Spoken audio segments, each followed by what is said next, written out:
Carol, can you hear me?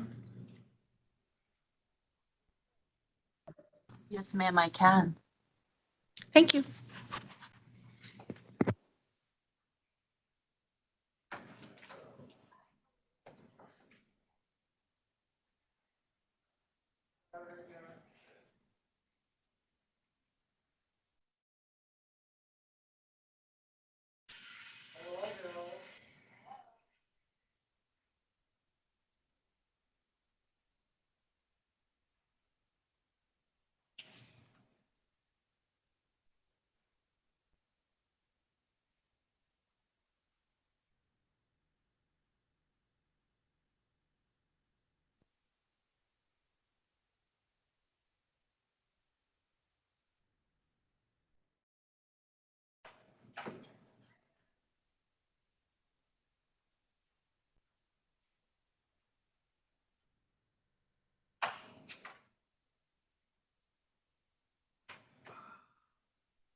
Hi, Pat.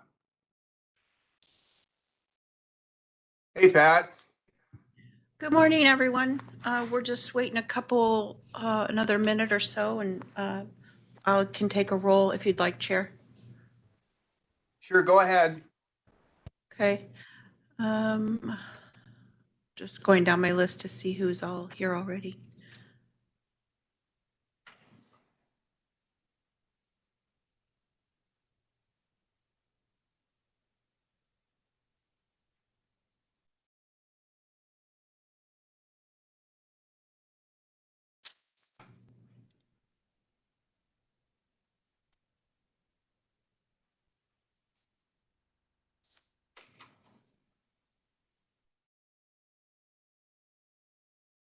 Okay, good morning, everyone. I will take roll. City of Avondale, Charlene Panella. City of Buckeye, Roger Klinginger. Roger Klingler's here. Thank you.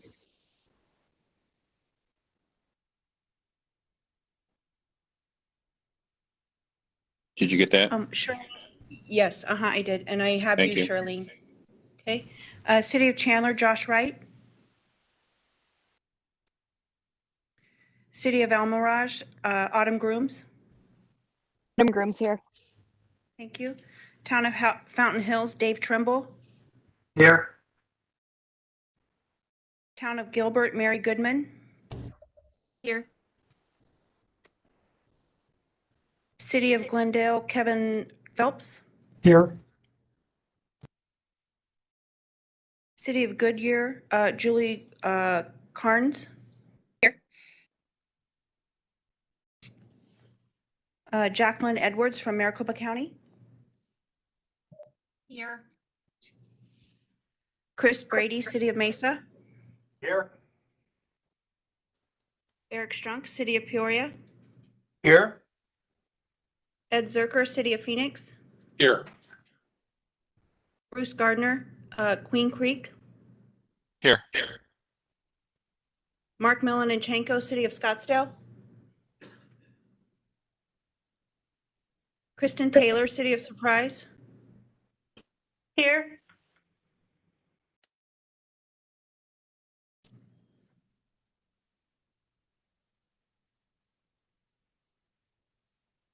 Stephen Methvin, City of Tempe. Here. Reyes Medrano, City of Tolleson. Shatwan Reed, ADOT. Here. Chair, we can begin when you're ready, sir. Okay, Pat, we'll go ahead and do that then. As always, if anyone has comments, we've got the chat room and you can certainly raise your hand online here as we go through the both meeting agendas today. With that, another reminder to mute your microphones if you can, helps with the feedback and whatnot. But with that, Pat, I'd like to take it back to you. Public comment. Anything you'd like to report on that?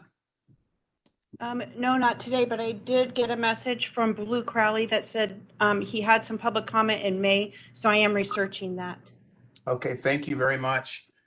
Any questions on public comment? If not, we'll move on to the CEO's report. And I would like on Scott Smith for that. Scott? Thank you, Mr. Chair, and welcome to everyone who's here. Glad to meet with you as always. I want to start out with a couple things that are going on to give you an update. First of all, I think last month we talked about issues and challenges we have with our West Valley transit provider and some issues that they have brought on both by the environment they're working in, but also by COVID and some of the changes we've made in COVID. We have been working with both the provider and your staff from the West Valley. We have held, we've had negotiations with the provider with the purpose, our primary purpose has always been to maintain quality and consistent service in the West Valley. So we have met with both the provider and we've also sat down with each of the cities that are impacted in the West Valley to go over with your staff, and many of you were in those meetings, how it would impact your cost of service, the potential impact on the types of services that are provided. We met back again as a region with all the staffs a week ago today, I believe it was, to get some further input, and we're in the process of answering your staff's questions, and we intend to get back together in a few days to recap that, to try to make a decision as to how to move forward. So right now we're sort of in the information dissemination mode and going back to the provider to get some updates and to try to make some tweaks to their proposal and to see where we are. We're also, just so you know, in the background, working on Plan Bs and Cs in case this doesn't work out with this provider or a different direction is decided upon. We can do the best we can to, if not completely maintain service, to certainly mitigate any negative impact on service, both on the circulators and on the express. This does not impact your local service that is provided in West Valley by the City of Phoenix under contract with us, but it does impact circulators in some cities and the express service in the cities. So we'll have more information for you when we get back together with the cities next week. Just want to give you an update on some challenges we're having. It's both, this is a good news, bad news kind of scenario. The cities of Glendale, Phoenix, Peoria are reporting that their senior centers and other program are scheduled to open this month. We have other East Valley cities that have opened up their senior centers. And what this has done with the social service agencies, it's had an immediate increase on demand on both our paratransit and ride choice services. As with many of you and in the marketplace in general, both our paratransit provider Transdev and our ride choice American Logistics have experienced some serious challenges in recruiting, onboarding, and retaining drivers for these services. The driver shortage issue isn't just affecting us. We've utilized for the last several months Uber and other ride-sharing services, including taxis, to provide backup service on some of these services we have. They also are reporting driver shortages. So I just want to let you know that we anticipate that there may be some service disruptions. The service may not be as prompt because we simply may not have in the short term the ability to put assets where they need to be. So before the calls start coming, and I'm sure they will, we want to make you aware of that. Tom Young and Jim Hilliard, who run our paratransit and ride choice program for us and do a great job of that, are working with your staff and with our providers to mitigate that as best they can, but it's just a reality of the post-pandemic world we're living in right now. And this is the first of our services that has been hit by that. So if you have any questions, please follow up with Jim or Tom. They will be able to give you some more details. On a good news bit of information, it seems like yesterday, but it's actually been 3 years since we entered into the pilot program partnership on the Driving the Future of Transportation with Waymo. That's a great group there. I guarantee you, for those of you who were there, it was a lot hotter in that OMC room than it looks like. We were all sweating beneath those clothes and those smiles. But it began what has been a very, very mutually beneficial partnership. We got together in collaboration with Waymo and ASU to conduct this last 2.5 year study on the impact and the effect of mixing public transportation services with autonomous vehicles. ASU has been a big part of this in gathering information, and they also have completed their study and prepared a report, which we just last week submitted to the FTA for their review. Once this report has been reviewed by FTA, we'll be in the position to where we can report it, not report it, but release it to you and share the results of it. I can tell you that overall the results were very positive. We used Waymo in our ride choice program in Waymo service area in the East Valley, mainly Chandler, parts of Tempe, Gilbert, and Mesa. And the results were very positive. Riders felt safe, embraced autonomous vehicles as a mobility option. And we found that our relationship with Waymo has been very, very beneficial. We are talking with them and others as to how we can continue to work together to once again determine and drive the future of transportation. And there's no doubt in my mind that autonomous vehicles will play some role in it, and there will be a mixed system where we are relying on private and public autonomous vehicles and others to provide a full level of service around our region. Finally, golly, I got to end on a sort of bittersweet note. Paul Hodgins, who you'll hear a lot from today, is retiring. This will be his last TMC RMC. Is that the bitter part or the sweet part? Bitter for us, sweet maybe for Paul. Paul will be officially retiring July 9th, and I just can't say enough about how grateful I have been and am to have the last 5+ years having Paul as my wingman, so to speak. He is with over 30 years of experience. He has a wealth of knowledge. This man, there's probably only 2 or 3 people in this entire region that know Prop 400, jurisdictional equity, and things as well as Paul does. And I can't tell you how invaluable that's been to me, and his steady hand and his great leadership in our financial, and many of you may or may not know that for the last couple of years, Paul's also led our procurement process. He has built an incredibly strong team as we've hired new controllers, new director of chief procurement officer, and others. And we will, Paul, I will miss you a lot. I know there's a lot of people within our organization that will miss you dearly. You have a well-earned retirement. Congratulations. Thank you. And I just couldn't leave without giving you our thanks for your service and hope you enjoy your retirement. So thank you. And on that note, the meetings that Paul will be missing are the ones that are going to be canceled in July, because we just can't go on without Paul. No, we are going to take our July break. We hope it coincides with your council breaks. We have Audit Finance Subcommittee tomorrow, our board meetings in 2 weeks, and I will return in August with our next TMC RMC. And with that, Mr. Chair, I am completed. I am finished, done, over. Thank you, Scott, and congratulations again, Paul. I think hopefully you'll have a good next phase of your life here. Any questions of the group of the CEO's report today? Okay, seeing none, we'll move on to the minutes, and these are the minutes from the May 5th joint meeting, 2021. Any comments on the minutes? Any edits? Mr. Chairman, I move approval. This is Roger. Roger, I've got, if I could beg your, I've got one little correction, Pat, on Okay. line. It simply says under number 8, future agenda items, it says Chair Edwards. I think it's probably Chair Strunk on that one. I just caught that.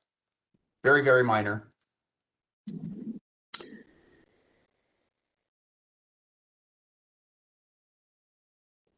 You got that, Pat? Yes, I'll make the note to change it. Super. I'll move approval as changed. Great. Do I have a second? I'll second it. Dave Trimble. Great. Thank you, Dave. Any opposed? All right, let's pass.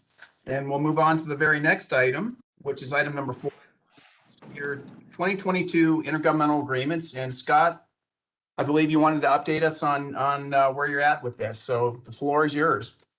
Yes, thank you. And I'm going to turn it over to Paul in just a second, because there have been questions, understandably so. I just want to point out that this is a process we go through every year. As you can see by the tables, we have extensive intergovernmental agreements with each of you, which is how we provide the service throughout the region. The services we provide are, for the most part, under contract with individual cities in the county. Historically, we go through this process and we go through an approval process without the final numbers being absolutely designated. I mean, that's a normal process.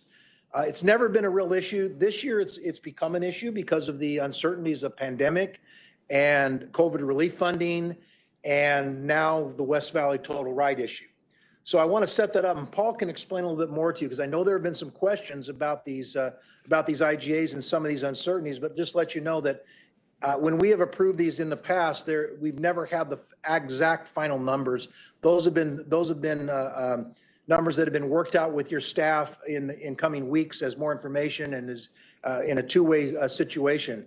But I'm going to turn over to Paul, because I know there have been some specific concerns raised, specifically as it relates to ARP, relief funding, and on the West Valley, the total ride situation. So I'll turn it over to Paul from there. Thank you, Scott. Mr. Chair, members of the TMC RMC. As Scott mentioned, that this is a process we do every year. We try to bring forward one item rather than all of these IGAs individually. In the past, the numbers presented have been typically, 95% accurate and fully negotiated with the cities. We'd usually have maybe 3 or 4 cities where there might be some final discussions about perhaps paratransit demand that would adjust the numbers. Typically, the IGA number would come down from what was presented to the board. Obviously, with the uncertainty around, the uncertainty around the total ride contract, and then also the ARP funds that are coming, there's obviously going to be more than 3 or 4 cities impacted here. What we'd like to keep the item moving forward as essentially authority for the CEO to execute, but rather than the language that's in the memo that says in the amounts indicated, more in the amounts that are agreed to with the cities. So rather than having to come back multiple times with individual IGAs, just get that, as I say, blanket authorization. We'll continue to work with your staff on what the final IGA number is. Once we get some direction on the total ride contract as we incorporate the American Rescue Plan funds. So that's really what I think, what we'd like to move forward with is kind of that authorization to execute, but not necessarily the amounts indicated, but the amounts that we'll finally agree to with each city.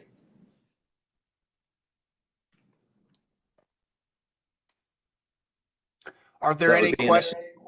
Yes, that would be Members? just a minor adjustment to the language in the recommendation. Any questions? Observations, comments?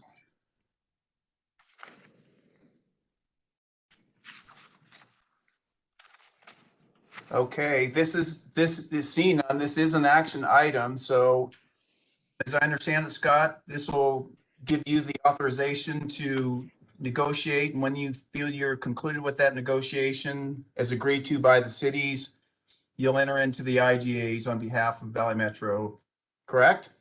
That is correct. It's an administrative authority Okay. to basically sign the IGAs as negotiated and as confirmed for the amount that Paul and your city staff agree on. Great, thank you.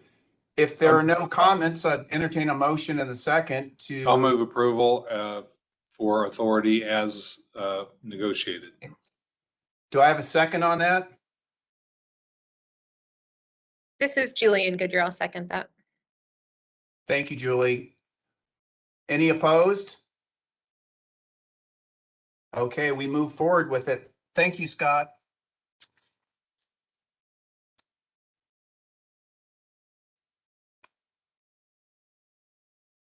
Okay, I think we'll move on to the next item here, which is travel expenditures and solicitations. This is just an informational item. Are there any questions of the board on this particular item? Okay, if none, we'll move on to the last item, or second to last item, future agenda items request and report on current events. And this is the opportunity to make that type of request or to share any news in transit in your general area, your cities. Anyone want to make a report? Have a future agenda item? All right. Hearing none, I'll call for the next meeting. That'll be August 4th at 11 a.m. And with that, we're going to move right into the Transit Management Committee. And I'd like to again welcome everyone as we transition here. Pat, I'd like to throw it back to you. Any public comments you want to note? Not at this time, Chair. Okay.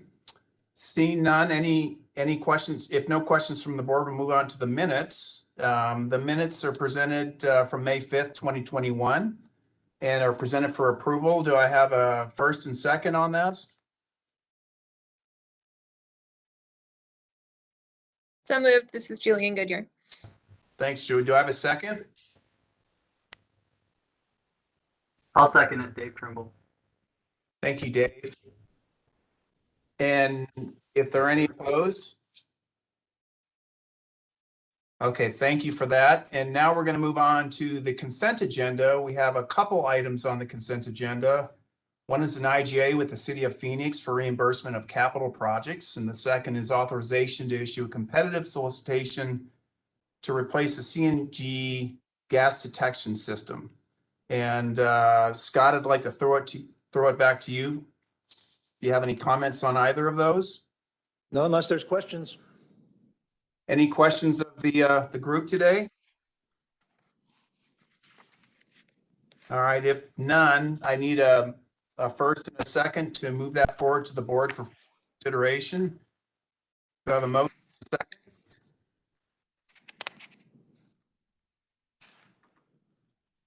This is Julian Goodyear. I'll move. Thank you, Julie. Do I have a second on that?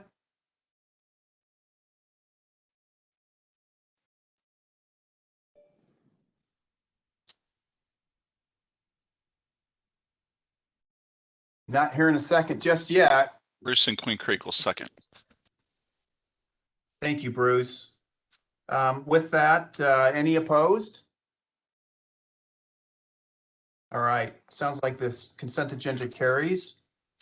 And now we've got a few informational items, and I'd like to call on Scott Smith to walk us through those. The first of those, or these, are the proposed fare policy changes. And with that, Scott, please feel free to move forward on the presentation. Thank you, Mr. Chair. And once again, I'll be turning it over to Paul, since Paul leads our fare policy and also the program to implement the new fare collection system. And this is an information item. We're not asking for any action, but we just want to make you aware of where we stand in what has really been almost a 4-year process. We started, I guess it's been actually 4 years, longer than 4 years, started to, in conjunction, in partnership with the City of Phoenix and their staff and Transit, to start working on a replacement for our existing fare collection system. That's hardware, software, everything. And you've heard many presentations over the years on this system. Valley Metro and the City of Phoenix really do have a partnership. The City of Phoenix is very much a gatekeeper in the fare policy area. They manage the fare collections, Platinum Pass, cash collections, all those. And we also work in partnership because of the sizable nature, of course, of their transit operations. And they led the effort on the procurement for our new fare collection system. So we've worked in conjunction with City of Phoenix and with many in your staff through the Fare Policy Working Group, which includes city personnel, to look at the technological changes that will come in how we actually process fares, and also look at some of the things that maybe require updating in how we charge fares. And this has been, as I've said, a process that started well before the pandemic. We also have another issue in that we have the Tempe Streetcar coming online within the next few months.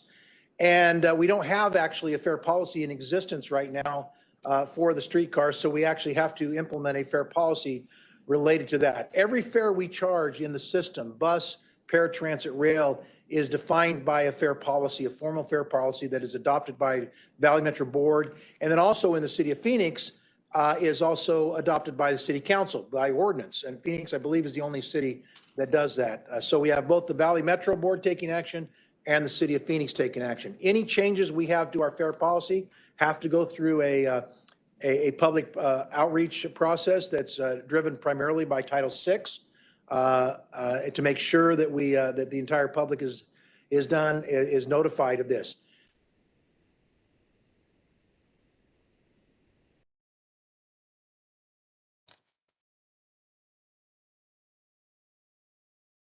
Right now, but we understand that in this post-pandemic period, that even the discussion of that raises eyebrows. And I want to make sure that we understand that this is simply an update to the system. We'll be having fare increase discussions much later, but we have to move eventually by this fall on the Tempe Streetcar portion. But we wanted to give you an update as to where we were on the whole process, and that's what this report does. So with that introduction, I'm going to turn it over to Paul, who can run through the slides. Thank you, Scott. Mr. Chair, members of the TMC, I do have a presentation here. I'll try to get through some of the project background quickly. We've talked about it before, but basically our new fare collection system, what we're really looking to do here is the main thing is to improve our control of fare media, in particular the reduced fare abuse, kind of get control of that, provide additional functionality, make the system flexible and expandable. It is not proprietary, so we want to be able to expand in the future and to introduce some innovative fare collection features. If you go to the next slide. So the new fare technology that we have will introduce really an account-based system. So it'll be stored value accounts either through a mobile app on your smartphone or through a smart card. We would encourage everyone to register their account so that we know who you are, we know where the card is if it gets lost. The other innovative thing we would be introducing is fare capping. So rather than have, say, a daily pass or a monthly pass that's purchased up front, what we would look for is, what we'd ask the customers to do is add value to their account, and then the value gets subtracted over time. And I'll talk a little bit more, I think I have a slide on that. And this system is capable for open payments using a credit card or debit card, We would not begin with that enabled, but that is an option for the future. As I mentioned, it's an open architecture system, gives us control to expand or make changes in the future without having to reprocure the entire system. So as far as the new fare channels, there are options for full-featured machines that include cash. There is also an option for an express cashless. We are working towards beginning the system with all full-featured TVMs, but as I mentioned, there is an option for just having the express cashless. We will have validators. The validators will be able to read both the smart cards and the mobile tickets through barcodes on your smartphone. And the other important thing to note is there would be a website, both a public website for our customers to manage their own account, but then also an institutional website for such as our Platinum program, where companies can manage their own accounts and their own cards for their employees. We also have a retail services contract. This will be a new method of getting our fare media out there. It's a third-party retail network, kind of a gift card model. The one thing I want to highlight here is that the cards that will be sold are all coded essentially as full fare. We will not sell reduced fare cards through retail. That will have to come through an eligibility process that I'll discuss. So I believe it gives our more options for our customers. They can just go into any retail outlet and just pick up a card, add some value to it, and they're ready to go. So quick update on our project status. We've completed our conceptual design review. In fact, we've completed our preliminary design review as well. The other thing we're working on is an expedited mobile app that we're looking to implement next month. I believe we're just about to start the pilot phase of that. It will include trip planning and rider alerts. It will not have the mobile ticketing just yet, but it will give us the ability to have that app out in the public so that as we add features in the future, they just update the app rather than have to go find a new app. So next slide, just some key project milestones. As I mentioned, the expedited mobile app we're looking for in July. Validators for rail platforms and onboard buses by about a year from now, May, July. We would launch the mobile ticketing, which is what we're considering phase 1 in September of 2022. And then as we implement TVMs, we would launch our full smart card system in May of 23 with the full installation of TVMs later that year in August. So with that, there are some things that we've been discussing with our fare policy working group, such as what fares do we offer with the mobile app with our phase 1 launch. And what we're leaning toward right now is a one ride or a day pass with full fare only. Since the mobile app will not yet have the reduced fare controls in place through the account-based system, we'd prefer to not introduce reduced fare that we then have to pull back in the future. So what we're looking at right now for the phase 1 is just the full fare, one ride and the single day pass. So we do have some other proposed changes. Again, these are long-term proposals, not necessarily have to be adopted immediately. So these would be either effective with the phase 2 launch or with some of the pricing changes perhaps at a later date. But really this new fare collection system and the new technology gives us an opportunity to really update our fare policy. So the reduced fare ID is one policy that we're looking for that we'd want to have adopted sooner than later. We would not be proposing any change to the base fare, but potentially changes to the pricing or capped amounts for the different daily or monthly passes and caps offered, and also just revisiting which passes or which caps are offered from what we have today. And lastly, the Tempe Streetcar fare. Long-term, because we're not changing the base fare, there would be no impact to the ADA Paratransit. It would remain at 2 times the base fare of $2, so the ADA fare would remain at $4. So the reduced fare ID, this is a policy that we'd really like to implement. It's going to take us a while to get the IDs out there in place in time for the phase 2 launch. We're estimating at least a year to get IDs out and get through the eligibility process for all of those eligible groups, youths, seniors, persons with disabilities. Our VIX customer service contract that RPTA recently awarded will be able to support that rollout. in trying to get those cards out. But the key here is to have that eligibility process so that eligible customers have to demonstrate that eligibility to be able to use the reduced fare. Once they go through the process, their account on the back end then is coded as reduced fare and not individual cards or individual mobile tickets. It's all done through the account base, so we believe that gives us a much greater control. So implementing this policy that will require the reduced fare ID will allow us to kind of start that process of implementing the IDs and getting them out there into the public before we roll out phase 2. Fare capping, this is a different concept than the passes that we have today. So rather than asking customers to pay upfront for a day pass or a monthly pass, what we'd be asking them to do is load value on their account. And so all they really need is value for today. And then once they use their card, value is deducted for each tap until they hit the daily cap. And then any uses beyond that is basically free for the rest of the day. And then the next day they would need enough funds for another daily cap. When they get to 5 daily caps, that basically has purchased them a weekly pass. When they get to 16 daily caps in a calendar month, that essentially has purchased a daily pass. So it's a way of passengers not having to pay up front. They can pay as they go, and we believe that's a much better convenience for our passengers, for most of our passengers, to be able to take advantage of some of the discounts we have on those longer period passes. And Paul, if I could, we use these terms interchangeably. We're not actually selling a day pass or a weekly pass or a monthly pass. I mean, that will go away because we don't offer a day pass. What we say is a daily maximum. So for example, you will have on your account enough money, and if you ride twice in a day and tap twice, you will be charged $4 for 2 one-way tickets. If you do a third time, that in essence means that if 3 times or more in that day, you will not be charged any more than the amount that is identified as the daily maximum.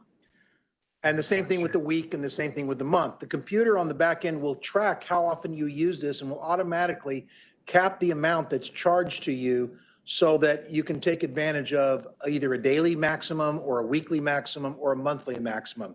So in reality, we're not going to be selling a day pass per se. We'll just say your maximum charge in a day is X dollars, your maximum charge per week is X dollars, and your maximum charge per month is, I guess it would be Y dollars. So, I think when we look at it, it's not going to be like it is now where you walk up and you say, I want to buy a day pass. You'll have money on your account. You'll simply tap in every time you use the system, and the system itself will cap the charge to your account based on the number of times you use it within the time period you use it. Is that correct, Paul? Yes, that's correct. That's the other thing about the retail. It's the same card. You don't have to buy it weekly. You don't have to make the decision about what type of pass to buy. You just get a card from retail. You put the value on that you want to put on there, and then take advantage of the discounts as you use the card more and more. Right. So longer term, we would look at some pricing changes based on the capping model rather than on a pass model. Again, this is something that we're looking at to implement longer term. It doesn't have to necessarily happen now, but we would, starting with the day pass, looking at right now it's a multiplier of 2, so we charge for a day pass 2 times the base fare. We did that deliberately back in 2008 when we changed our fare system. We used to have paper transfers. We went to an all-day pass, eliminated paper transfers, and so a 2 times multiplier was really an incentive to make up for the fact that we eliminated transfers. But over time, we've seen, pre-pandemic at least, the average use on a day pass is 3.5 to 4 times a day. So we felt that it would make sense to increase the multiplier from 2 to 2.5 long term. So that would be a $5 day cap instead of $4. And then the 7-day or weekly, we would propose not continuing with the 15-day or a half month. It doesn't seem to make sense in the capping methodology. And then the 31-day would become a monthly. And so each of those pricing would change at the same percentage as the day. The only exception there would be the day pass for Express. It's rounded up to the nearest quarter. But again, this is more of a long-term plan to look at what some of that pricing might be. And once again, there's no such thing as a pass for a day or a week or whatever. It's just a cap that will be calculated based on the number of times you use it. Looking at the streetcar fare, and this is something we do need to move forward with this fall. What we're proposing is to have a $1 for a single ride and 50 cents for a reduced fare single ride. The streetcar fare would be, the streetcar would accept all of our regional fare media, the new smart cards, the new mobile tickets, and so it would deduct the value of either the dollar or the 50 cent for a reduced fare the same way it would for a local or an express. So it would just be rolled into the regional system with the base fare being $1.50 for reduced fare single rides. Along with the changes in some of those cap prices, we would consider longer term again, changing the pricing for semester passes. Again, it's the same percentage increase. So fall and spring and summer semester passes for local and reduced would go up. And then if you go to the next slide. The last thing, we have a special event pass, which are based daily charges depending on the length of the special event. And so again, we would propose at the appropriate time to increase those per day charges for those special event prices. And kind of space out what those per day charges are to be in line pretty much with what the monthly caps are and weekly caps. The other thing I wanted to address is the smart card fee. The card itself is, for the most part, an extended use card. If it's taken care of, it could last up to 10 years. So we want to incentivize our customers to keep that card. So we want to look at having a fee for the initial purchase of the card as an incentive for them to hang on to it.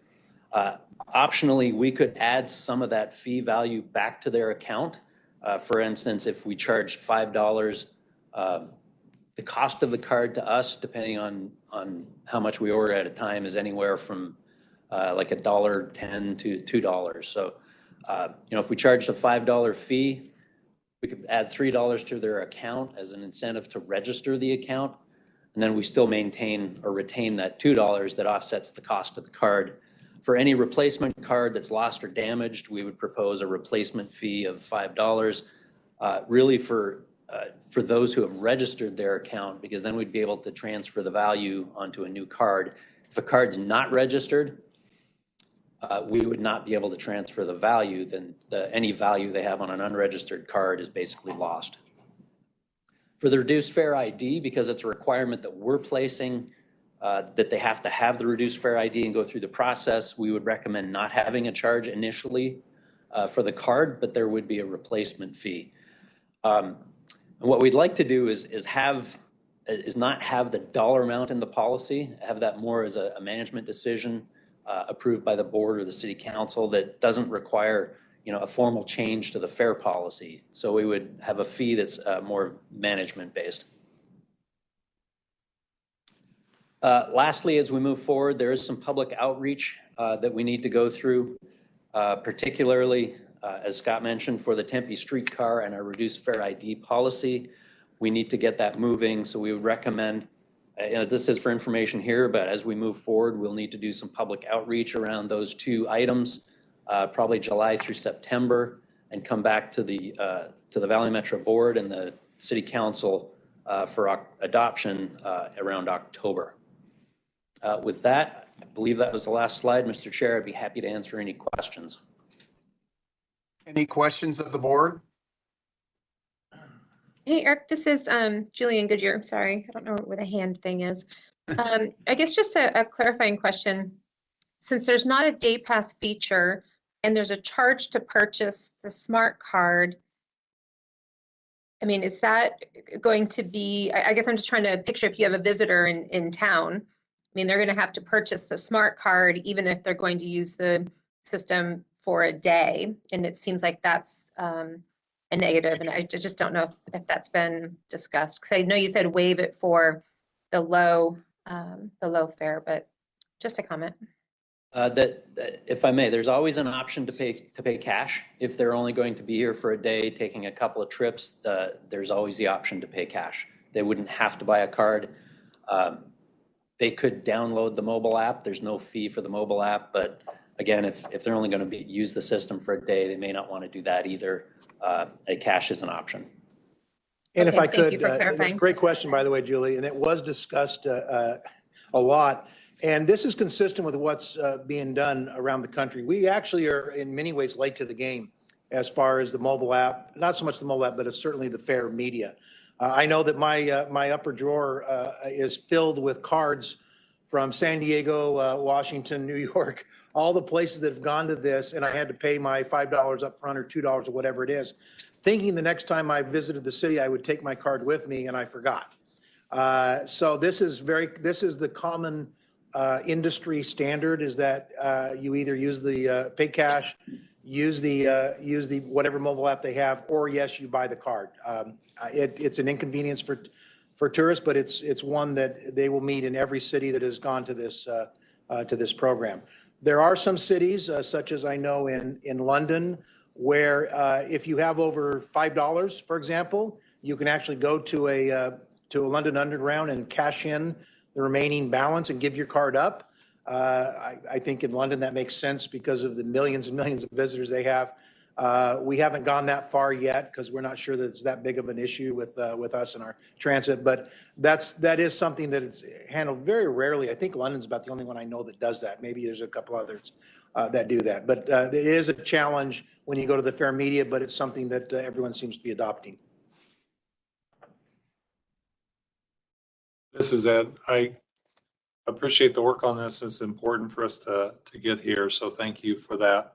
I am concerned that we are mixing a potential fare increase with just converting to this system. And at a time when our ridership is at historic lows and we're concerned about maintaining ridership, I think a message of potentially raising fares right now isn't a good one. And so I think we gotta commit right now. I'd say we should just talk about the caps at the existing multipliers and deal with a multiplier question later. Because I'll tell you, if it comes to my city council right now, I would predict that a vote that has something to do with raising fares, even in the abstract of cap increases, will be a very difficult sell. So. Thank you, Ed. And Ed, we recognize that. And for the presentation of the board, we can back out because we have no intention of even, as you can see, that becoming an issue for at least 2 years. And I agree with you that it could be misunderstood as a proposal right now, and it is not really relevant to the number isn't relevant to the discussion as much as the concept of capping is the relevant one. So we'll adjust that for our presentation for the board so that there is no misunderstanding, and that certainly isn't something that's going to be a part of the public outreach either. So we'll take that and we'll adjust the presentation for the board. Thank you, Scott. I appreciate it. Are there any additional questions from the board? If not, I had one really quick question, Paul or Scott, and it's just on the very last slide, the public process. And you've identified July to September as the outreach period. Just in general, at a very high level, transit riders can oftentimes reflect a hard to reach audience, if you will. Can you just kind of talk through a little bit about the techniques you plan to use just to notify them and encourage comment input? Great question. I'm going to turn over to Hillary Foos, who is very much involved in our community outreach process, and have her address that for you. Thank you. Yeah, thank you, Mr. Chair, members of the committee. We hear your concern and we're planning for it. We have had some success with virtual public meetings, as I'm sure you have had in your cities, and we have been successful in reaching a diverse audience. So we will certainly deploy those tactics here.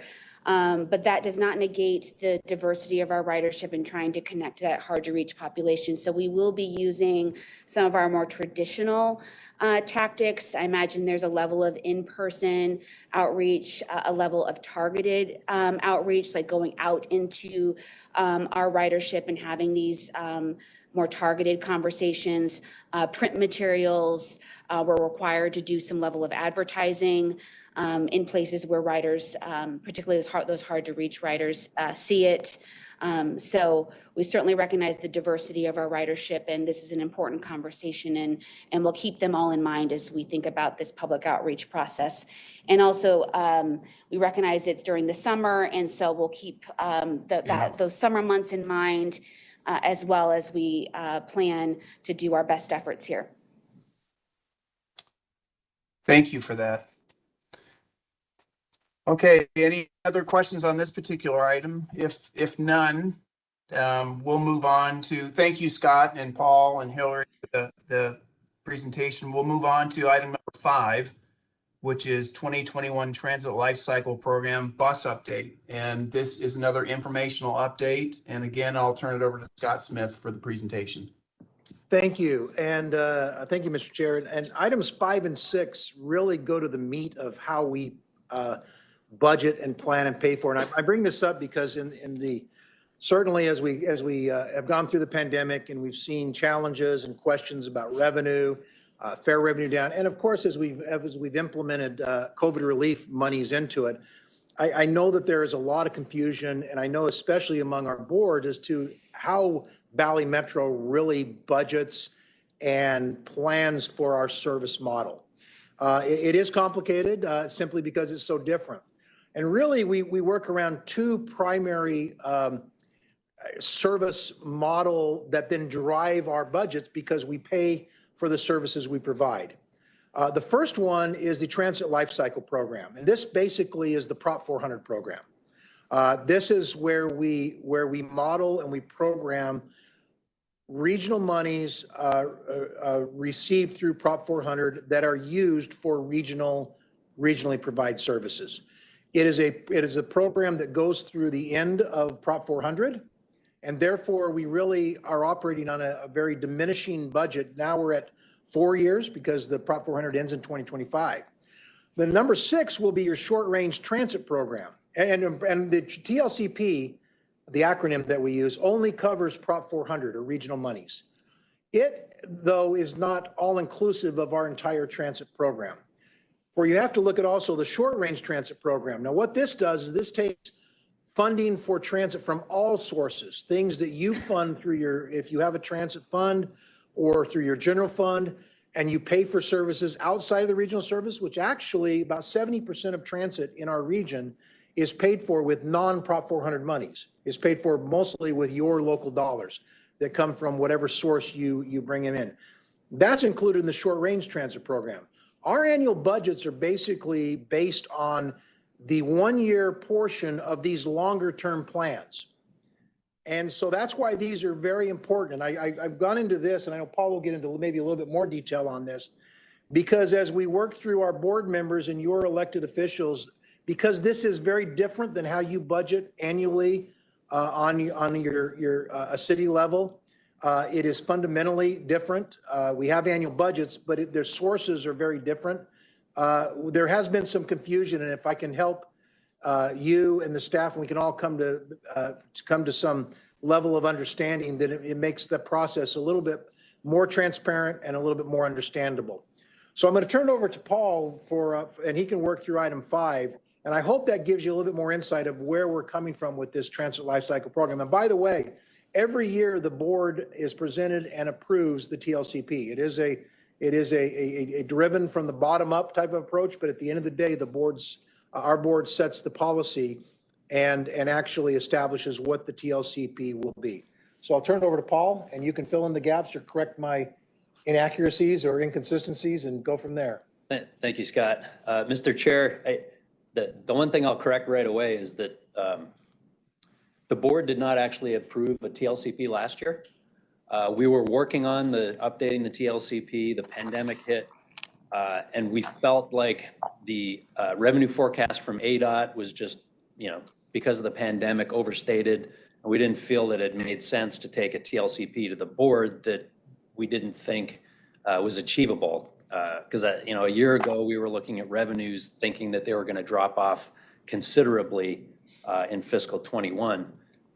So we didn't do an update last year, but typically we do one every year unless there's some extenuating circumstance. So just a couple of quick background slides, just as a reminder. The TLCP all revolves around the transportation excise tax Proposition 400 that was approved in November of 2004. It's a half-cent sales tax, originally approved for freeway improvements in 1985. It was reauthorized in 2004 with different funding allocations, not all for freeways. There's freeways, arterials, and transit improvements. So 33.3% comes to the transit program. Part of the state statute requires that we have this life cycle program that looks at the full 20 years of the tax to ensure that revenues and expenditures are balanced and that we don't go into deficits, that we don't, and that we have the revenues sufficient to fund the projects in Prop 400. Just a quick look at a history of our revenue forecast that we get from ADOT. ADOT does our official forecasting. So the green on the bars represents the forecast portion. The purple on the bar represents actual revenues received in the past. So on the far left, what we developed for the RTP is all green because it was a full 20-year forecast. As you can see through the recession, 2009, 2010, our forecast has come down from a high of $5 billion for transit to just under $3 billion for transit. And then since the 2010 forecast, we've been fairly consistent with a 20-year total in the $2.9 billion range. So you can see minor variations year to year. And as over time, you can see actual collections have increased, the forecast period reduces. And as Scott mentioned, right now, we're essentially in the last 5 years of the program.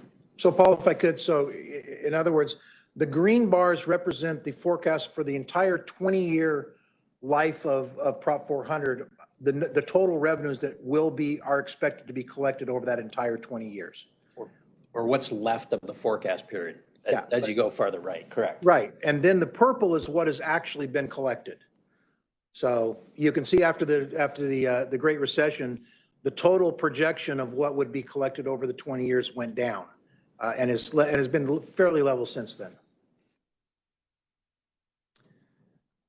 So back in 2005, the RPTA board developed the TLCP and adopted policies. One of the policies is to allocate those revenues between the bus and the rail programs, 56.76% to bus and 43.24% to the rail. So each program has its own financial model based on its stream of revenues that are projected. And each program then has to be balanced with revenues and expenditures. And once again, for our non-rail cities, none of that rail money goes to operations. The cities of Mesa, Phoenix, and Tempe pay all operations. Those are all capital and other non-operational related expenses are paid for from the regional fund. Right, and in addition to the policies, the board adopted some guiding principles. Policies were developed under each of these guiding principles. And one of the guiding principles that changed through the recession was that last one, that jurisdictional equity will be maintained. We've always kind of monitored how much of the Prop 400 revenues are spent in each city. And so before the recession, it was more of a monitoring. Now there are policies that require us to maintain jurisdictional equity. So we have a few slides that address where we stand with that a little bit later on. So just overall in the bus program, this is just a look at different forecasts, 2020 through the remainder of the program. Our current forecast is the purple bar, or the purple line, excuse me, that's at the bottom end. It's slightly lower than the forecast we saw in 2019, and again, significantly lower than what we anticipated in the original RTP. You'll notice in that last year, 2026, the line comes down significantly, and that's, again, because the tax expires in December, which is halfway through a fiscal year. So it's not a full year of collections. So some of the changes we've made in our operating program, we are using the official 2020 ADOT forecast. So what you see for revenues in the charts is based on the official forecast. We've significantly reduced our fare revenue forecast based on what we're seeing today and a fairly conservative estimate of ridership returning to the system as we've discussed through our budget process. It does include our CARES Act, the CRISA, and an estimate of the American Rescue Plan, the ARP funds. And on the expense side, every year we update our mileage to ensure that we're reflecting the existing HASTAS mileage for what PTF funds, updating contract rates for the various contracts that our PTA has or anything funded through the cities. So we make sure we have the latest contract rates and forecasts. We do have incorporated any improvements that are in the short-range transit program. And we updated our regional services cost to reflect some of the changes in the cost for our retail and customer services contracts as part of the fare collection system. I won't go through this in detail. There's a couple of slides that just show what some of the changes are. There are some reductions on several routes, particularly in Tempe. A new express coming, or a connector coming from Fountain Hills to replace the current 514. And on the next slide, just some changes, some funding changes and some changes in service. So these have all been incorporated into the model, in addition to any changes that had already been programmed into the model. So these would be new changes. On the capital side, we have the North Glendale Park and Ride. We're continuing to work with the City of Glendale on that Park and Ride. It is currently assumed to be only locally funded with either city funds or PTF. There's no federal in this project. We are continuing to work with them on the scope, and we want to ensure that the TLCP reflects the current facility as it's programmed. And on the fleet plan, some of the bigger changes in the model are related to the fleet replacement plan. We've updated that for both the bus and paratransit, and then some updates to the van pool replacements, particularly in light of some of the underutilizations in van pools that have been turned back as a result of COVID. So just a quick look at those changes from what we had in the 2019 update, which was the last one approved by the board. As I mentioned, we didn't do an update in 2020. So an increase in fixed route and paratransit, a few additional rural route buses, and a decrease in van pools. Looking at a summary of our expenditures, on the operations side, it's about a $10 million decrease, mostly in our some in the fixed route, reduction in our ATA and ADA and alternative paratransit programs, an increase in the regional expenditures reflecting some of the changes we've made, including our customer service and retail network costs, and then about $83 million increase in our capital expenditures. So overall, we're looking at just over a $3 billion program. And again, this reflects the full 20-year TLCP. So probably 15 years of that are actual costs that have been spent and about 5 years of projections. On the revenue side, a slight decrease in our estimated revenues. PTF, as I mentioned, the forecast was down slightly from last year's forecast. Fares, $57 million decrease. That's the biggest single change there with our more conservative approach to the return of ridership because of COVID. The federal revenues, big increase there from the COVID relief that largely offsets the reduction in fares. And then some other revenues, which are primarily interest earnings on fund balances. And then on the on the capital side, an increase in federal revenues tied to the fleet replacements. Just looking at a quick summary of the cash flow then, this model would show just under $3.1 billion in revenues and just over $3 billion in costs. So we would have a net fund balance of $20.8 million at the end of the program, which meets the statutory requirement that the program is balanced. And then just a quick look at kind of the annual cash flow summary on the next slide. So historical fiscal 2006 through 2020 on the left, and then just some annual cash flows. I will note you see our fund balance at the bottom builds up over 21 and 22 and a little bit in 23 as we take advantage of those COVID relief funds. And then again, it starts to, we draw down the fund balance related to partly that decrease in fare revenues. We build up that balance to ensure we can absorb those decreases in fare revenues and also the increased costs in for those fleet replacements. So this demonstrates really that not only is the program balanced over the 20 years, but for the remaining years, annually it's balanced. We don't go negative in any of those years on our fund balance. So that would demonstrate that we meet the statutory requirements for a balanced life cycle program. Back to the question of the jurisdictional equity. As I mentioned, this is a board policy that applies to the bus program and it applies to our half-cent revenues. So we really look at how we are spending the PTF revenues in each city and how that compares to policy allocations that were determined on the original Prop 400 and that have been adopted by the board. So we look at our actual costs and forecasts for anything that can be attributed to a specific city. So whether it's service or a capital facility, things that can be attributed to a city, we do that. And then the policy is to look at each subregion and require them to be within 2.5% of our policy allocation. There are some costs that don't apply to jurisdictional equity on the next slide. We call those off the top or regional costs. And those are costs that can't be attributed necessarily to specific cities. So that would be our regional services, primarily our customer service call center, marketing services that provide signage and public information, our website, the ADA certification office, and then some of our regional costs. There's some planning and administration. There's the implementation of some of our regional projects, such as the vehicle management system, the fare collection system, some van pool vans and debt service. So these are costs that that are not part of the jurisdictional equity calculation. So that'd be $245 million that basically comes off the top. And what's left then becomes subject to these policy allocations. On the next slide, you'll see that second column, the total policy allocation takes the 20-year revenue forecast, takes off those regional costs that aren't subject, and then allocates the what's remaining, so the $1.38 billion to the three subregions, the Central, which is primarily Phoenix, the East Valley, and the West Valley, based on policy allocations.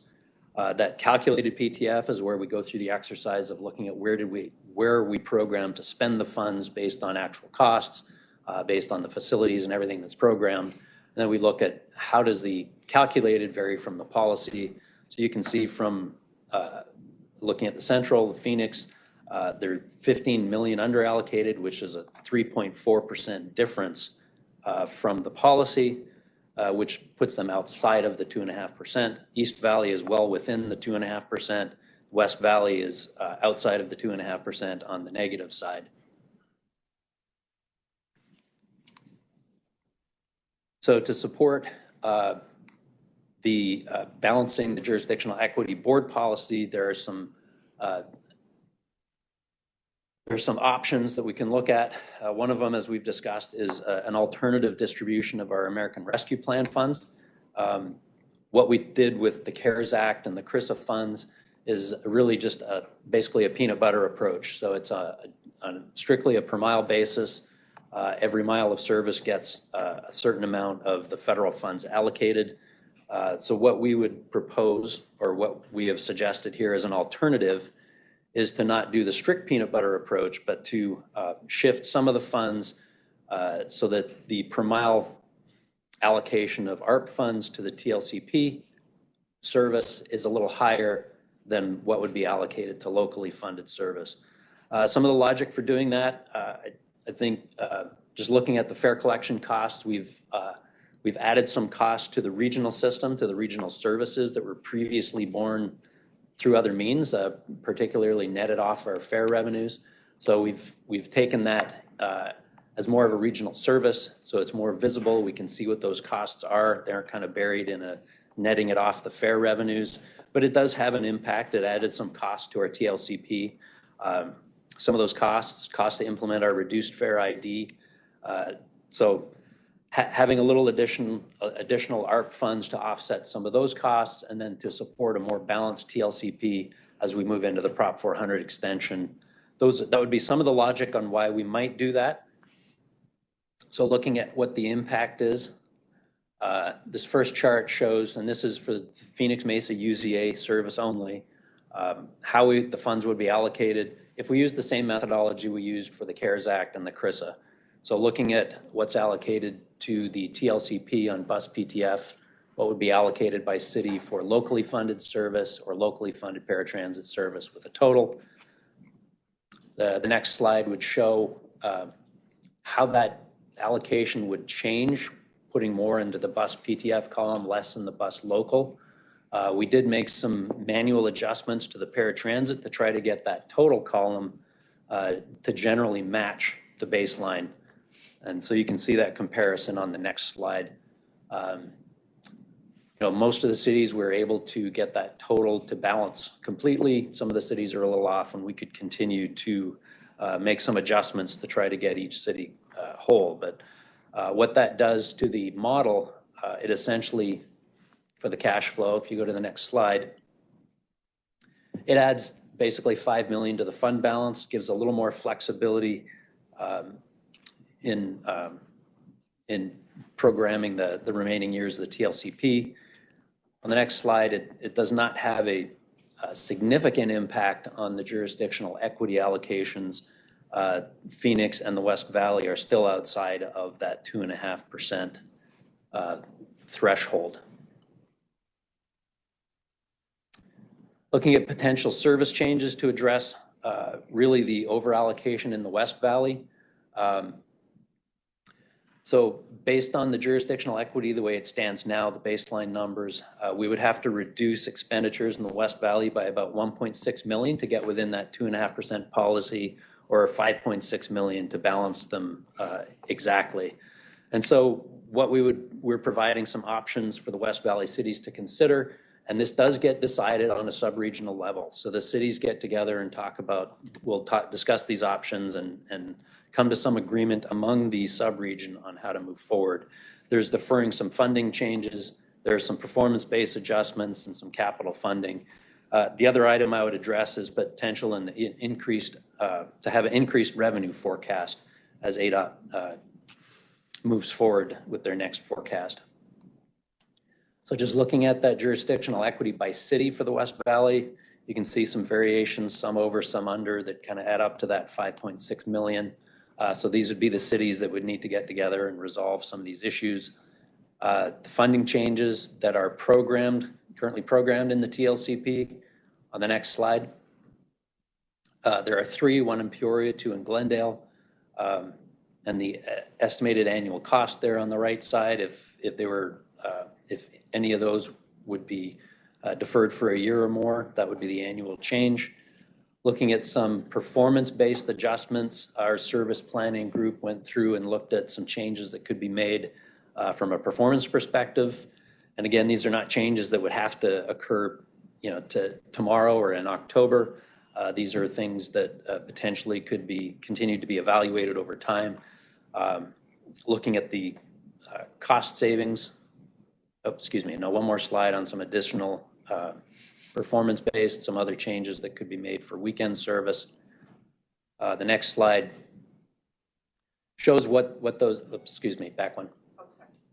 What those adjustments would be. If all of those adjustments were incorporated, it would be about a $2 million annual savings to PTF, and there would be some savings to locally funded service. So some options there to help balance the West Valley as they move forward. The other project that I mentioned is the North Glendale Park and Ride on the next slide. We currently have about 2.8 million. As I mentioned, we're working with Glendale on what that project will ultimately look like. Our current estimates are about 1.5 to 2 million. So again, we'll work with Glendale to evaluate how much PTF is really needed for that project. So there potentially could be some savings if we reduce that PTF commitment of 2.8 million, bring that down a little bit. So those are some potential changes that could be made in the West Valley. The last one I wanted to address is a potential for a change in the revenue forecast. As we've been discussing through this year, we're monitoring our actual revenues.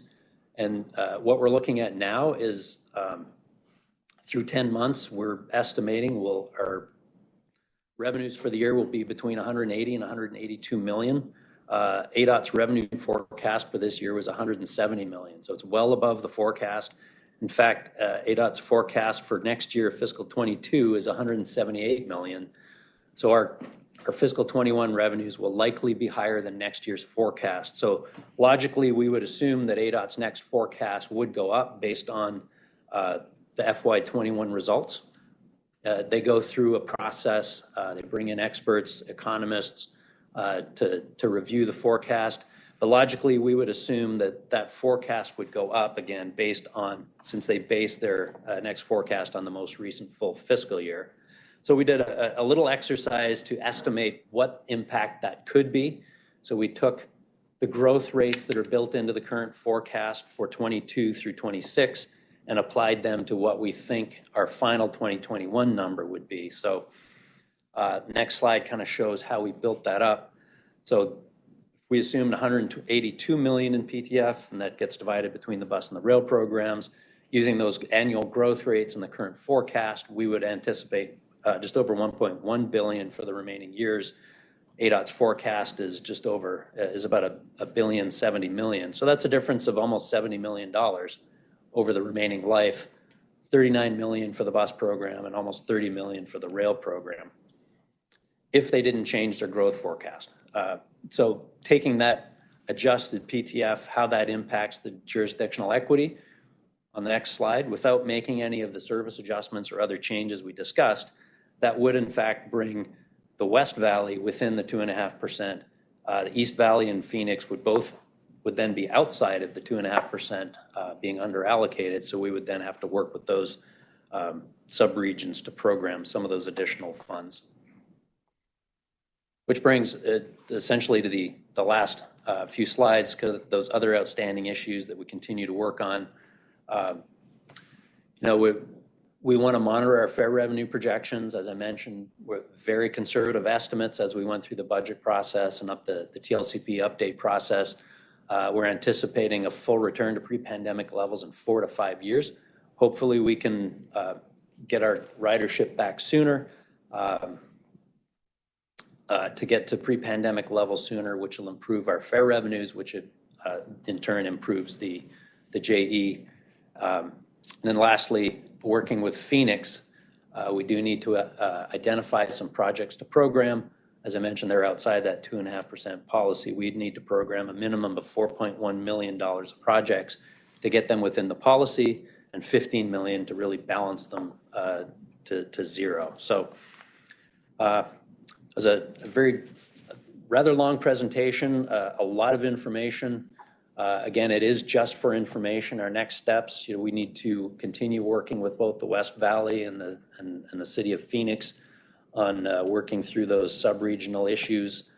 We need to finalize what those changes might be, continue to look at fare revenues and look at our PTF revenues and how that might impact the model. And we'd be looking at an August or perhaps September committee process to ultimately approve the transit life cycle program. And with that, Mr. Chair, I will stop talking and be happy to answer any questions. Thank you, Paul. Excellent presentation. Questions of the board, observations, anything you want to share? Mr. Chair, this is Mary Goodman and Gilbert. I have a question specific to the two scenarios for ARPA. I'm clear on the Okay, thank you. I'm clear on the $5 million in looking at those two scenarios.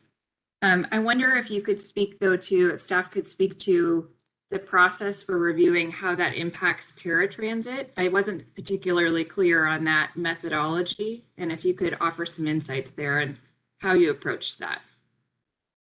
Yes, I would be happy to. So when we initially presented this concept to our financial working group, which is your financial staff, we didn't change, or we used essentially the same allocation methodology for paratransit, which is using a gross cost method. So it gets allocated essentially like peanut butter. I hate to keep using that same analogy, but it's across the board. And so what we found when we did the adjustment of the $5 million is that when you look at the total that's allocated to each city, either through the bus PTF, local funded bus service, or paratransit is that there were significant changes, increases and decreases, winners and losers, if you will, within each city or through across the cities.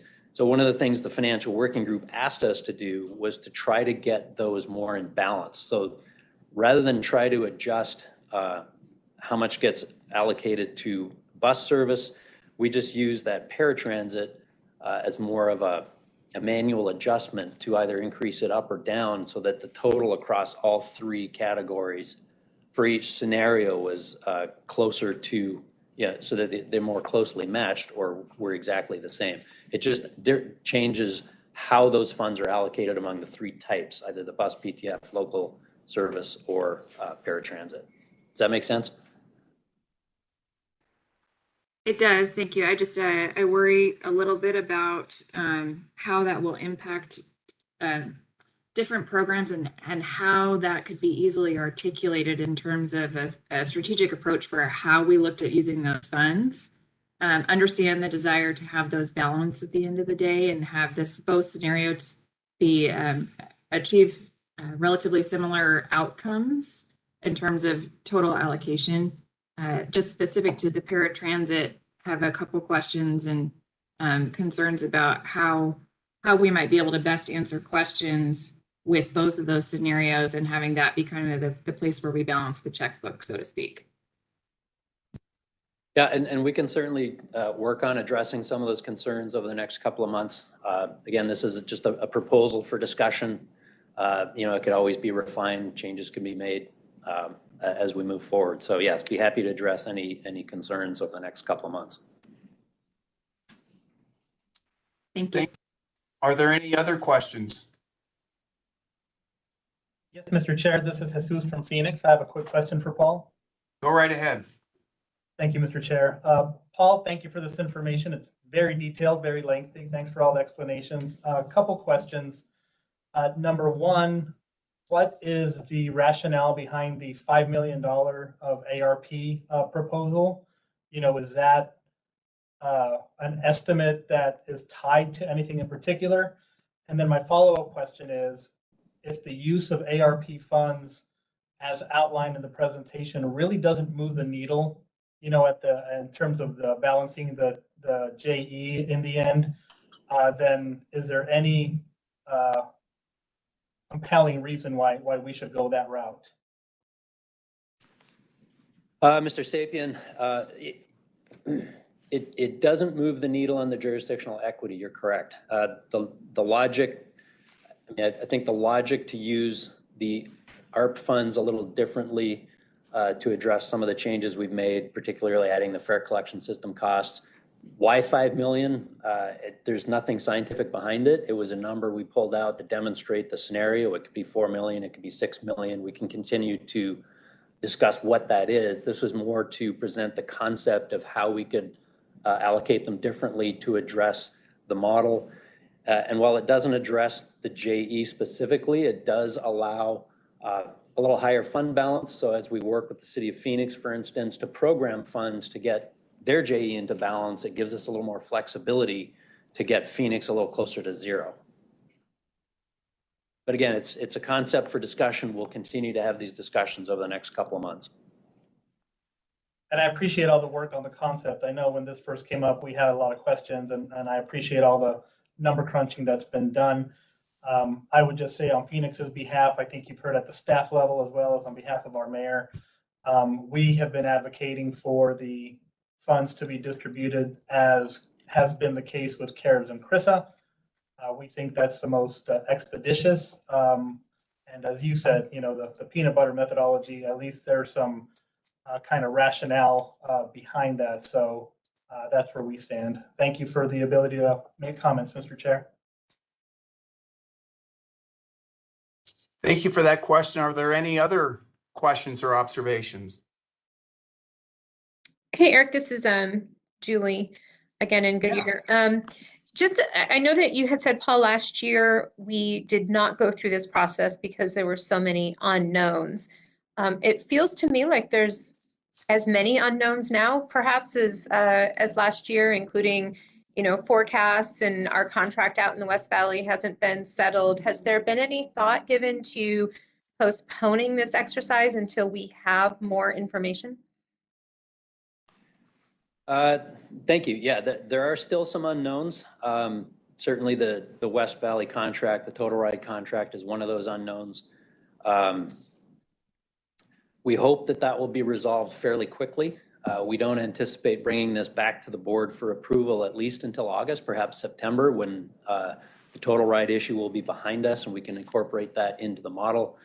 The other uncertainty about the revenue forecast. I mean, we could wait until we get a new revenue forecast, but I would also note that, the model as presented is balanced and meets the state statute.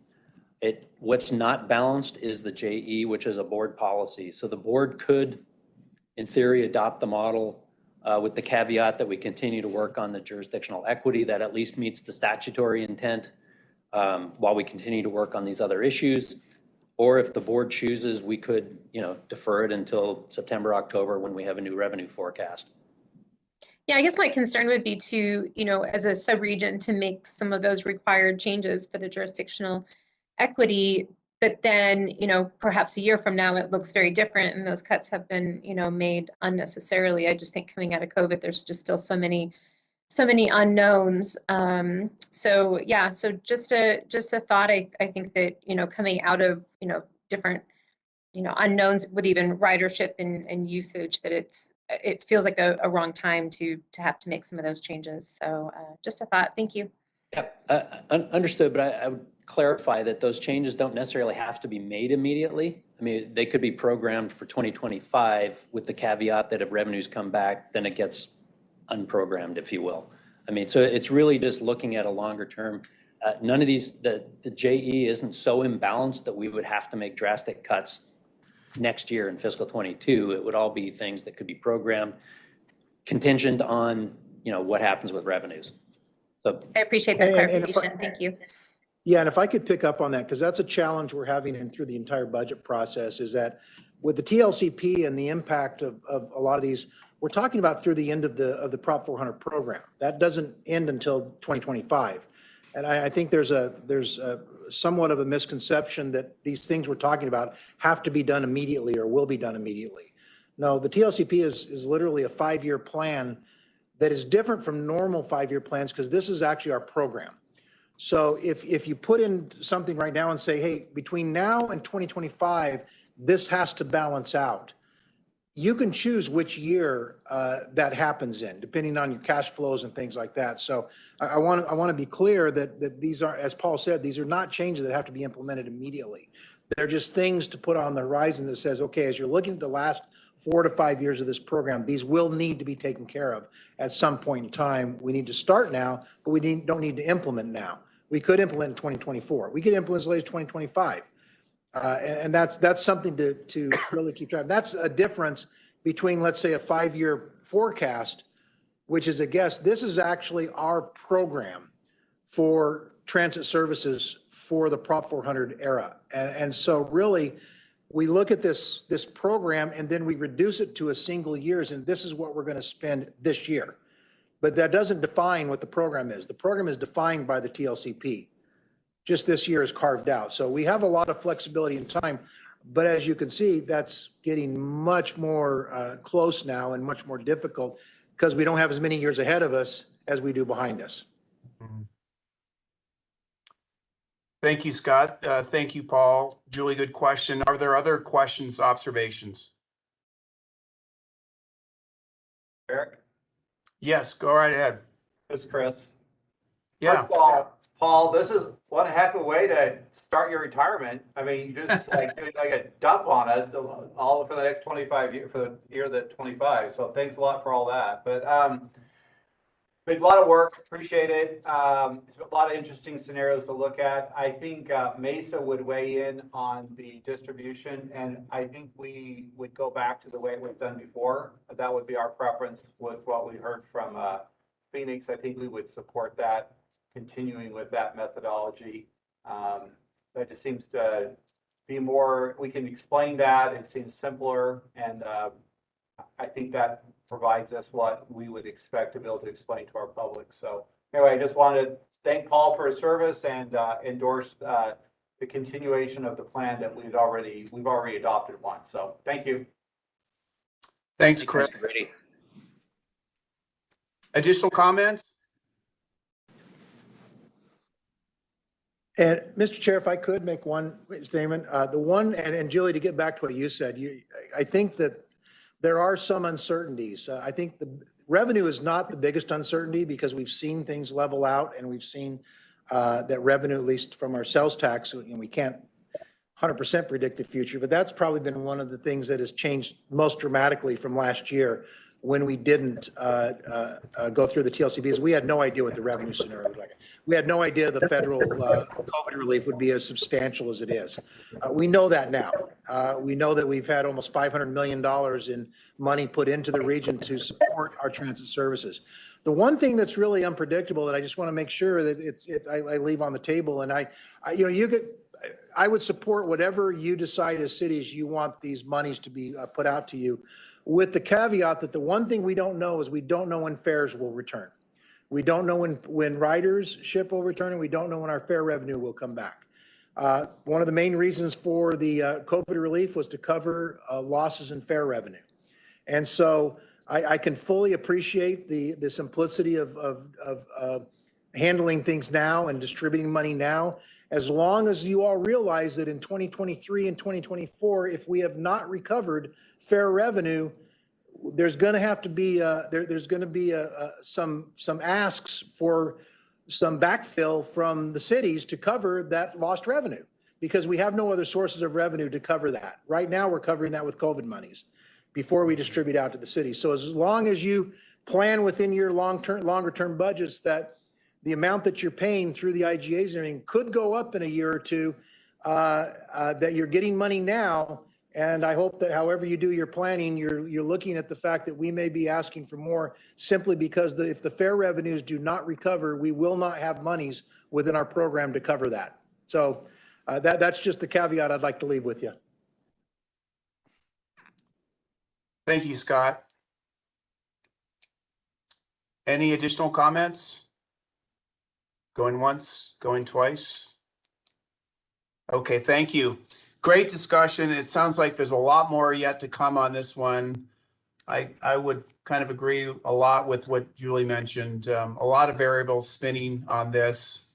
Very involved conversations need to take place, and it looks like we'll have that ability in the next few months to accomplish that.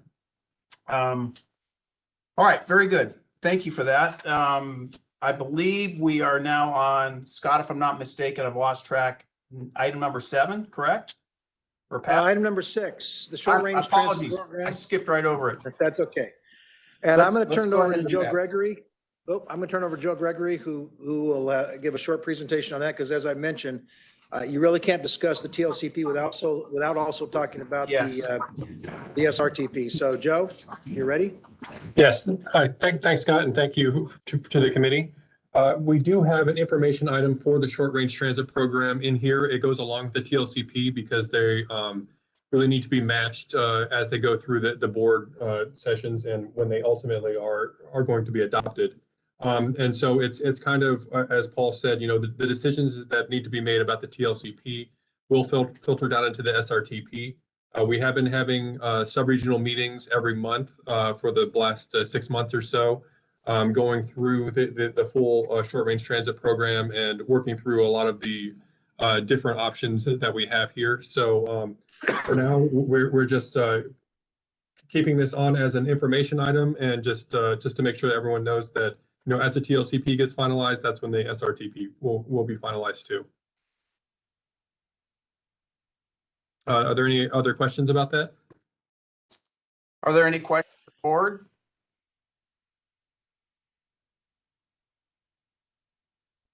Okay, I'm not hearing any. So thank you for that quick update there. Thank you. Seeing that, we'll move on to item number 7, future agenda items, requests, and report on current events. This is the members' opportunity to share anything they'd like to. Any requests, or would you like to share anything?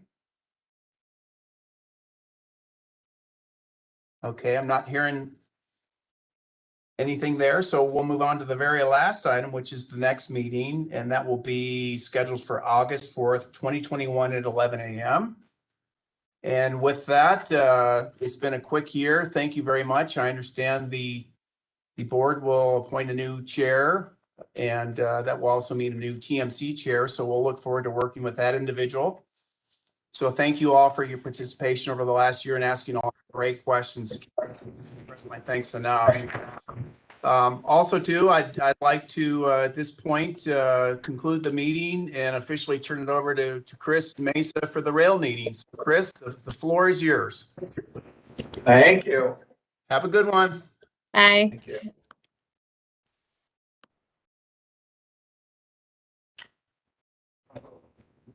Okay, so we'll go ahead and convene the meeting and welcome members of the June Rail Management Committee meeting. For today's meeting, public comment is being taken in written format and will be entered into the official minutes of the meeting. So item number 2 is minutes. The minutes from the May 5th, 2021 RMC meeting are presented for approval. Do we have a motion to approve the minutes from the May meeting? So moved. This is Josh Wright. All right, Josh, I have a motion. Do we have a second? Second, Mr. Chair, this is Jesus from Phoenix. All right, thanks, Jesus. All right, we have a motion and a second. Is there anyone who opposes the adoption of these minutes? All right, we'll assume everybody else is in favor. Wonderful. We'll move to the consent agenda. The consent agenda is presented for action. Are there any questions or items that need to be pulled from the consent agenda by the committee members? If not, request a motion and a second to approve the consent agenda. Don't be shy. Don't be shy. Chris, Jesus, you just Stephen, jump I right there. move to approve. Okay, good. Thanks, Stephen. We have a motion for approval. Do we have a second? Mr. Chair, this is Jesus with Phoenix. I move a second, and congratulations to Tempe on getting to the point where they are going to have in place a Tempe streetcar agreement. Congratulations. It's a big deal. Thank you. All right, so we have a motion and a second. Is anyone not in favor of the consent agenda? Speak up. All right, we'll assume everybody else is supporting it. Wonderful. Item number 4 is program management, construction management contract, and exercising 2 one-year options and additional funding. I think, Mr. Smith, we're turning the time over to you. Thank you, Mr. Brady. 5 years ago, we, Valley Metro, at the same time, awarded our 3 major consulting contracts, which are multi-year consulting contracts for basically general consulting, program, project management, and then other consulting. Those all had 5-year terms. We are in the middle of massive construction right now, and so rather than watch one of these get caught in the middle, we are asking that we amend, or not amend, that we extend the project, the management contract with Hill International an additional 2 years, so we don't have any disruption in that. I'll turn it over to Henry Ikwadukwa. Henry, if you have anything to add to this and any specifics related to the ask from the board. Henry?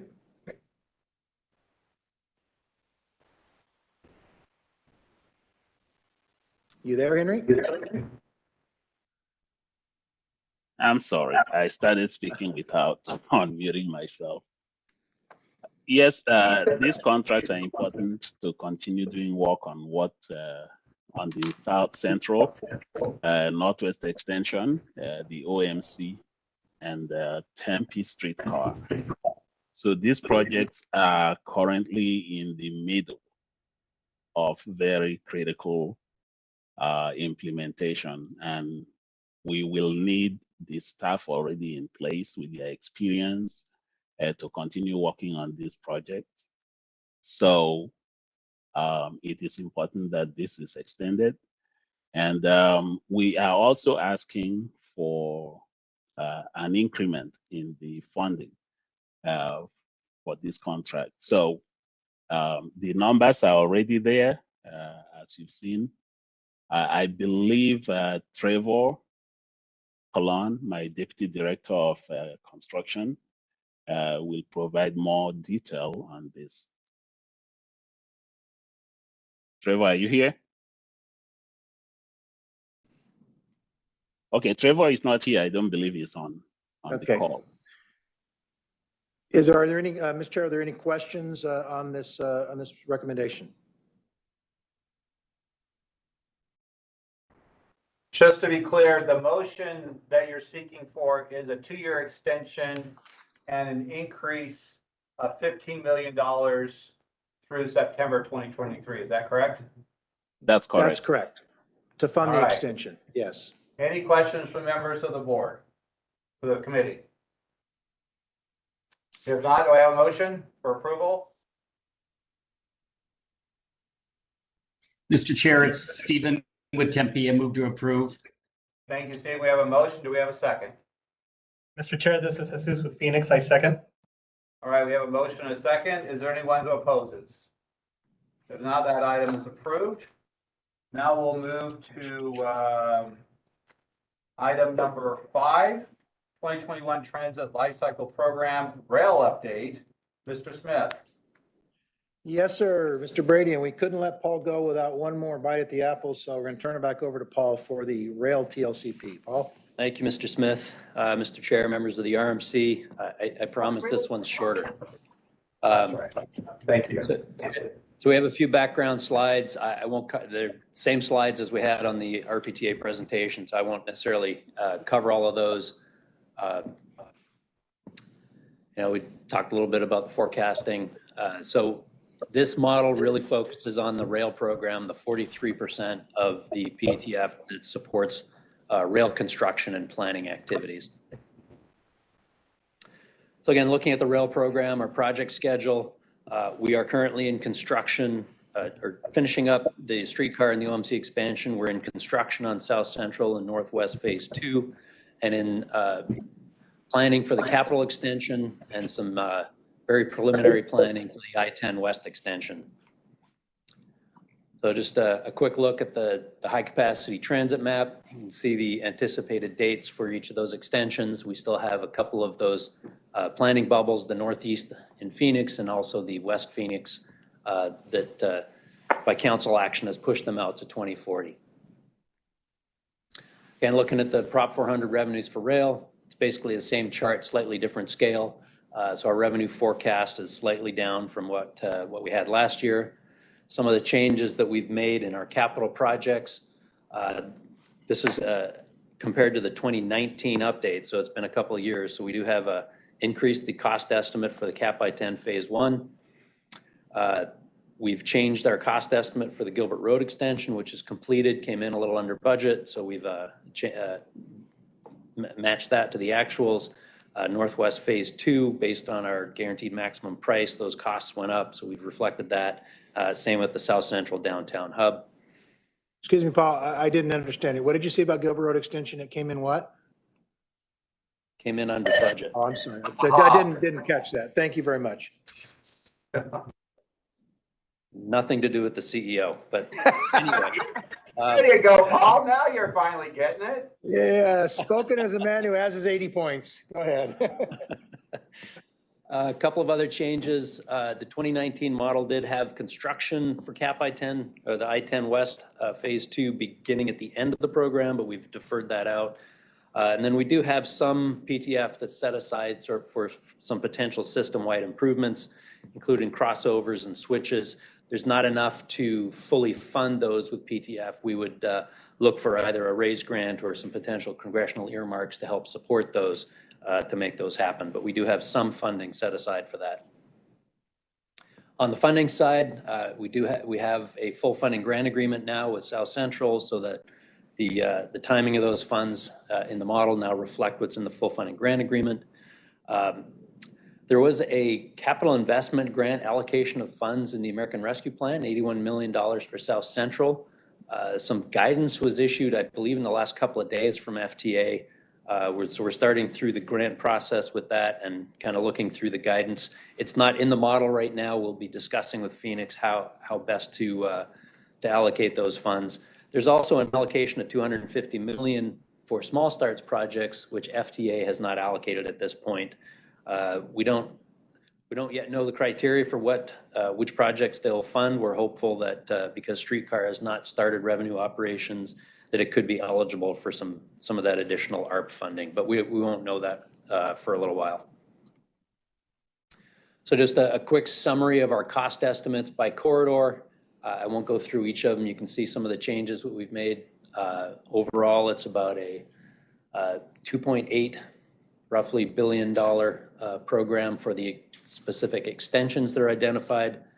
We look at the next slide, some of those other costs that are not direct extensions, the additional light rail vehicles, the 50th Street Station and such, about another $645 million. Excuse me, that's the base. I'm looking in the wrong column. Another $719 million in total cost for those other capital areas. Looking at the revenue side, there again, slight decrease in our PTF based on ADOT's current forecast, although as we mentioned, our current revenues are coming in higher than forecast, so I would anticipate the next forecast going up. 5309, that's down largely because we anticipated some 5309 with the I-10 West that's been deferred out, so those funds would still be tied to the project, but deferred out beyond the life cycle program. And then some minor changes in other funding categories. So just over 3.6 billion in total revenues. Again, just a quick look at the summary. Then the revenue model, or excuse me, the rail model is balanced revenues over expenditures with about a $25 million fund balance at the end of the program. So we do meet the statutory requirement here as with the bus model to be balanced. So next steps for the rail model. We are looking at, the RAISE grant for potentially to bring in some additional federal money or some earmarks. And as with the bus model, we would be looking at August, perhaps September. We'll ensure that those go to the board in the same month. So if the bus model is delayed to September, we would take the rail model in September as well. But there are not the issues with the rail model as we have with the bus model. So with that, I would be happy to answer any questions you might have about the rail financial model. All right. Paul, wow, you just know how to leave a room. That's amazing. A lot of information there, a lot of good work. I hope somebody else knows all this stuff when you leave. So, okay, this was for information. Any questions for Paul? All right, thank you very much. Appreciate that. So item 6, are there future agenda items? Is there any requests by members for future agenda items? And Yes. Sorry, Paul won't be here to deliver it. Yes, anybody else? All right, if not, our next meeting will be Wednesday, August 4th, 2021 at 11 a.m. Enjoy your July. Thank you very much. Have a good day. Thank you. Thank you, Mr. Chair. Thanks. Bye-bye. Thank you.